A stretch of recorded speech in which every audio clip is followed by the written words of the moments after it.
So I haven't committed the changes from the previous video. So before we do anything else, let me go ahead and commit those changes and push as well. So this will be completed the conversion process. Yeah, that's basically it. And commit.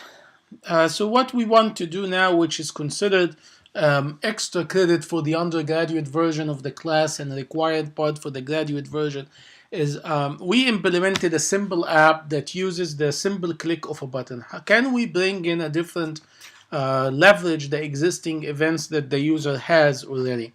And the main event that the user has is the moving of the wheels on the picker view. Each time the user makes an action, that's an event. And one of the advantages of the iOS platform is that it captures as many of the events that the user makes in granular level of details, allowing you to respond with your app to many of these events. So we want to respond to this moving or the selection event on the picker view. So this action is taking place on the picker view. So the one who actually knows what's happening is the picker view. This is the component that will fire this event. The operating system will receive that and then look for where to respond, tell the app who has the ability to respond to that. So the delegate of a picker view is the one that has the ability to respond to events on the picker view. If you recall, when we looked at the picker view delegate,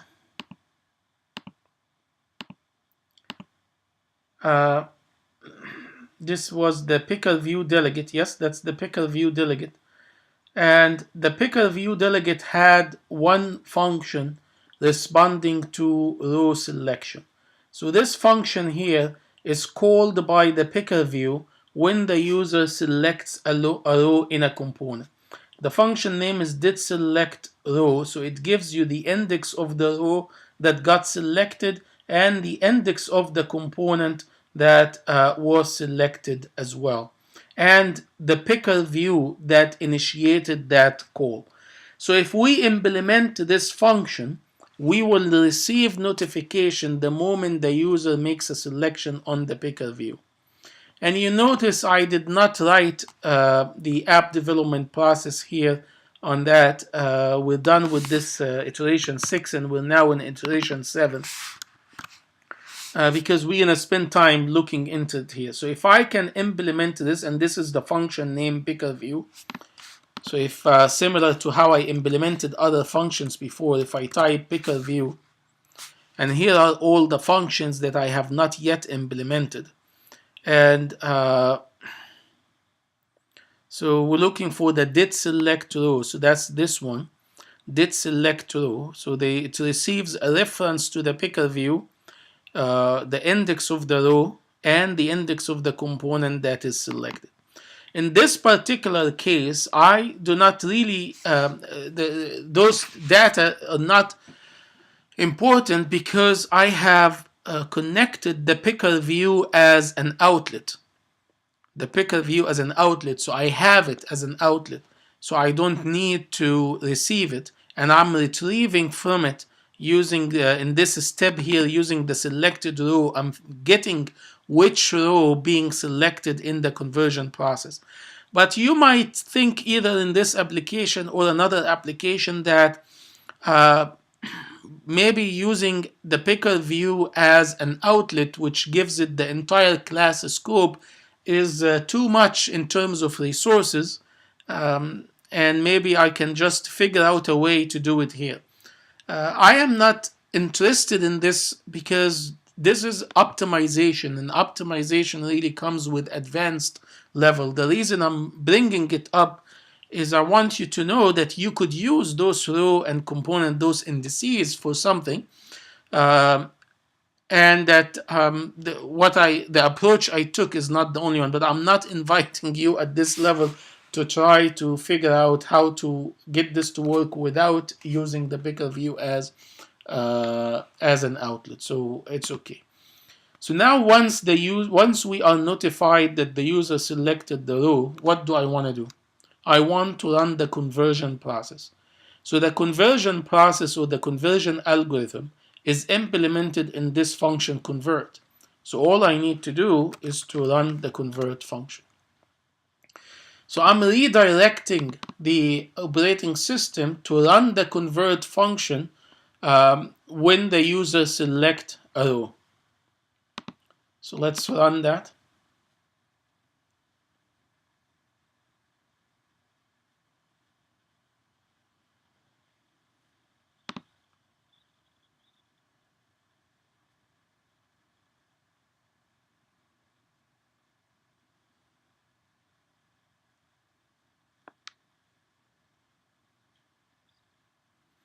So we enter the amount first and hit convert. So now I'm converting. Now let's see what happened once I move the wheel to feet. The conversion changed. Once I move it to meter, changed. So now anytime you move one of those wheels, the conversion takes place and I can see the result. If I want to add more, so changing the amount,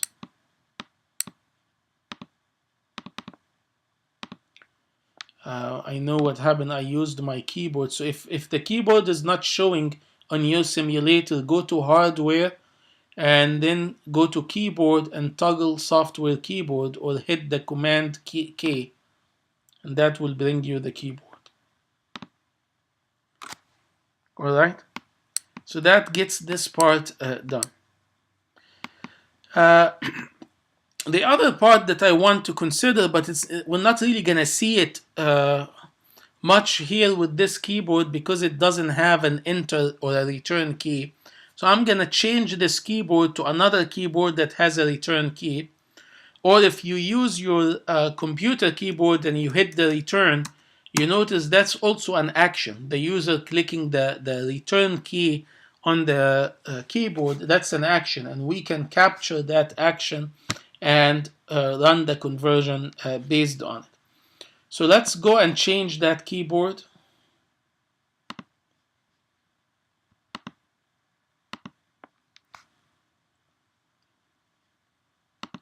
So select the text field, and under keyboard, I'm going to use the number and punctuation keyboard. And then we'll just see how it looks.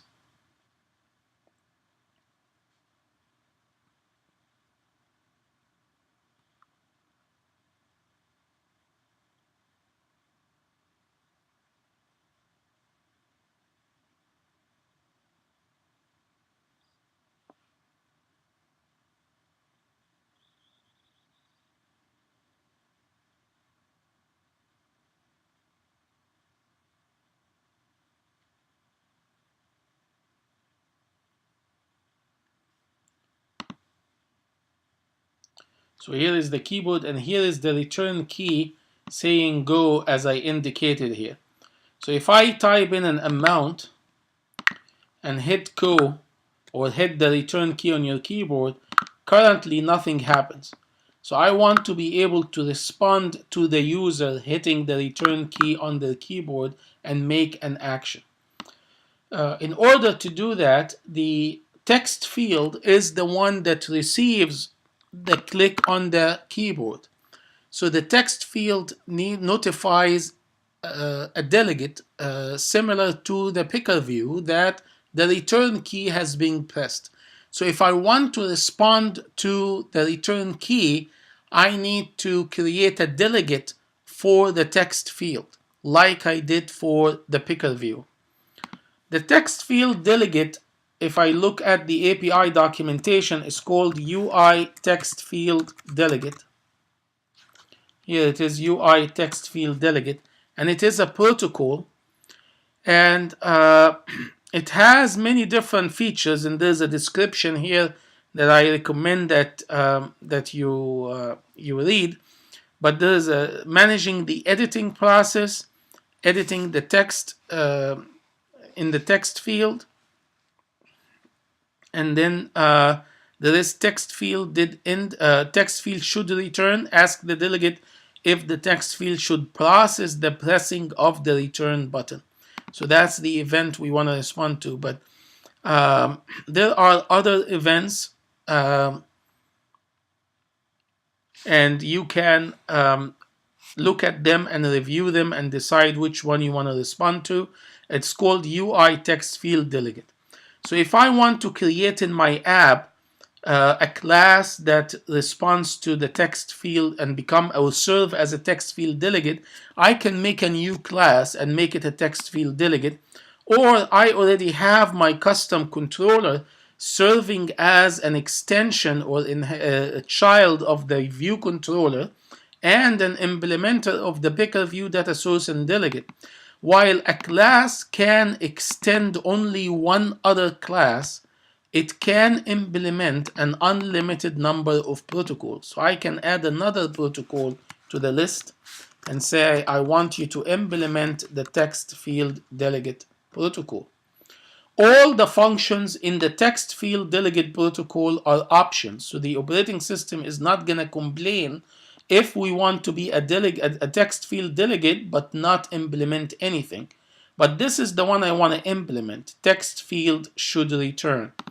So I'll just type it. So I'll go here at the end and type text field should return. And now, because I declared this class to be a text field delegate, I see all the functions related to the text field delegate. The function here has a return boolean, so you need to return something, even though that we're gonna ignore it. It basically says that you're returning correct. Okay, I got the message. So that's basically what the return will mean. And you also get a reference of the text field itself. What I want to do here is basically convert. So I'll say convert. And then I need to return, and I'm going to return true, saying that I responded and everything is correct. So now every time the user clicks the return key, this function will be notified and will redirecting to the convert and then dismissing and returning from the function.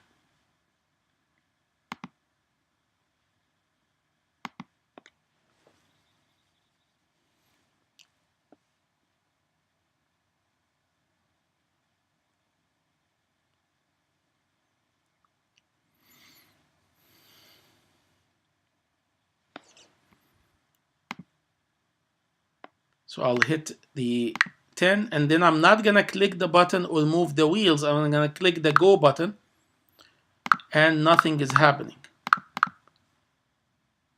Do you remember why? We had this same situation in the second picker view, that when we added it and we thought things will work, but it didn't. So the reason is, while I declared my custom controller as a text field delegate, I did not tell the text field that this class is a delegate. So this is why when you click the text field, the application has a delegate, but nobody knows about it. So I need to connect the text field to the controller and say it needs to be a delegate. So now the controller is going to serve as the delegate of this particular text field. So we should now see the app. We should now see it, the return key producing the function or getting the conversion done.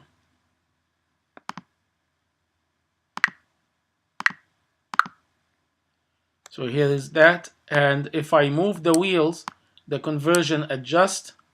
If I go to enter another number and click go, the conversion happens. So I no longer really need that convert button anymore. Let me close the app, so Command Shift H twice. And then I'm gonna open it again. I wanna show you something. if you try, notice that the text field is empty. Let's say I want to adjust the wheel first. Once you do that, the app will crash. And the reason the app crashed once you do this is the text field is empty. When you move the wheel, you are launching the this function, convert.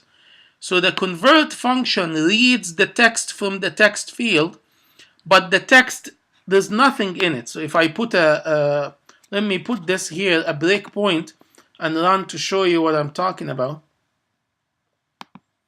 I wanted to show you this so that you know, now that we have this capability, you should not really, you want to be careful to enter the number first. So notice that the text, the amount as text, if I retrieve the text, it comes back empty. There's a string, but the string is empty. There's nothing in that string. So if you try to convert from nothing, you will crash. So the app is going to crash right here and says it found nil while unwrapping an optional value. So we have not covered that yet, probably in next module and the one after, but you would want to check first before you run the amount as text, before you run the conversion from the text to see if the amount as text has anything in it or not. So you would want to check if the amount as text is not empty or is not null, then you proceed with the conversion. But if it is null, maybe you display an alert to the user and say you must enter an amount. So that's something that we will learn about displaying alerts in module. Actually, we will learn about both displaying alert and if statement in the next module, module number 4. But I wanted to show you that error so that you know before, yeah, the app is now crashed.